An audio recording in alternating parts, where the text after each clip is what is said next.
हर दिन एक भिखारी दरवाजे के पास आकर भीख मांगता था और घर का मालिक हमेशा घर के बाहर आते ही उसे देखकर फिर जाया करता था। कई बार उसके लिए गालियाँ भी बकता। वो कहता, तू जिंदा ही क्यों है? पूरी जिंदगी ऐसे ही भीख मांगेगा क्या? धरती का बोझ क्यों बन बैठा है? और कभी कभी उस भिखारी को गुस्से में वह धक्का मुक्की भी मार दिया करता था। इतना कुछ हो जाने के बावजूद भिखारी के मुंह से सिर्फ यही निकलता था कि भगवान तुम्हारे पापों को माफ़ करे। एक बार सेठ को धंधे में बड़ा नुकसान होने की खबर मिली। सेठ बहुत परेशान था कि तभी उसके दरवाजे पर वही भिखारी आया। गुस्से में अपना आपा खोते हुए सेठ ने उस भिखारी को जोर से पत्थर दे मारा। पत्थर लगने के कारण भिखारी का सर फूट गया और उसके सर से खून बहने लगा। फिर भी दर्द से कराहते हुए वह भिखारी ने इतना ही कहा, बस कि भगवान तुम्हारे पाप को माफ़ करे। भिखारी वहाँ से चला गया। सेठ सोच में पड़ गए, भिखारी को पत्थर मारा, फिर भी उसने मेरे लिए सिर्फ प्रार्थना की। सेठ का गुस्सा एवं मन जब शांत हुआ, तब भिखारी का रहस्य जानने के लिए सेठ ने भिखारी का पीछा करना शुरू कर दिया। भिखारी जहाँ जहाँ जाता, सेठ उसके पीछे जाता। सेठ ने देखा कि कोई उसको खाना देता, कोई उसको मारता, कोई अपमानित करता तो कोई गाली देता। लोग भिखारी के साथ चाहे जैसा व्यवहार करते, लेकिन भिखारी सबके लिए एक ही प्रार्थना करता, भगवान तुम्हारे पाप को माफ़ करे। अब रात होने को आई थी। भिखारी अपने घर को जाने के लिए लौटा। वो अपने घर पर पहुंच गया, लेकिन सेठ अब भी उसका पीछा कर रहा था। एक पुरानी टूटी हुई खटिया पर एक बूढ़ी औरत लेटी हुई थी। काफ़ी कमज़ोर और बीमार लग रही थी। वह भिखारी की पत्नी थी। अपने पति को वापस आता देख वह खाट से उठ खड़ी हुई। पत्नी ने अपने पति के भीख वाले कटोरे में देखा तो उसमें सिर्फ आधी बासी रोटी थी। उसे देखकर वह बोली, आज बस इतना ही मिला? और हाँ, आपके सिर में खून निकल रहा है, ये चोट कैसे लगी?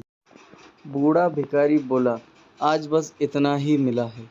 किसी ने कुछ दिया ही नहीं, सब ने गालियाँ दी और एक ने तो पत्थर भी मारा, इसलिए मेरा सिर फट गया। एक गहरी ठंडी सांस लेकर बूढ़ा भिखारी फिर से बोला, यह मेरे ही पापों का फल है। क्या तुम्हें याद है, कुछ सालों पहले हम कितने अमीर थे? क्या कुछ नहीं था हमारे पास? हमारे पास हर चीज़ ज़रूरत से ज़्यादा थी, लेकिन हमने कभी दान नहीं किया।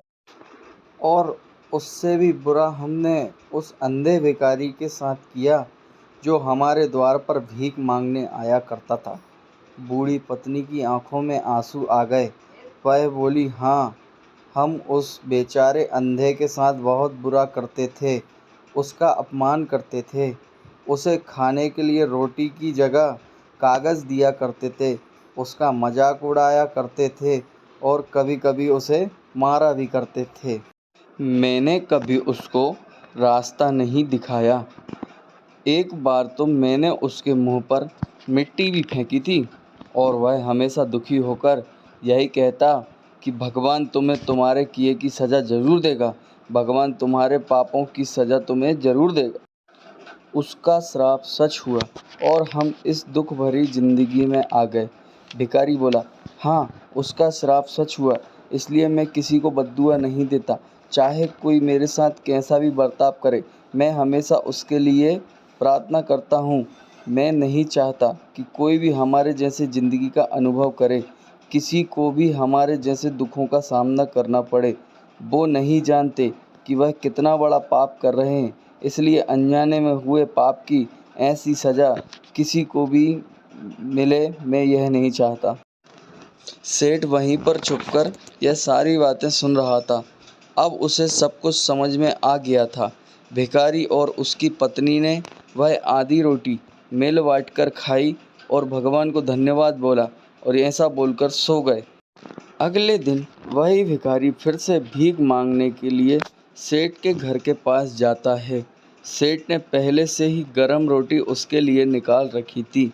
उसे देते हुए सेठ विनम्रता से बोलते हैं कि मुझे माफ़ कर दीजिए बाबा, मुझसे बहुत बड़ी गलती हो गई। बूढ़ा भिखारी बोला, भगवान तेरा भला करे। इतना कहकर वह भिखारी आगे निकल गया।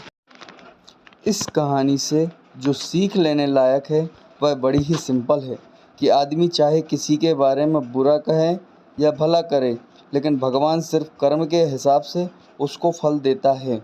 क्या हुआ अगर भगवान नहीं दिखता है, लेकिन यह बात बिल्कुल सच है, उसके खाते में सबका हिसाब बहुत ही पक्का होता है।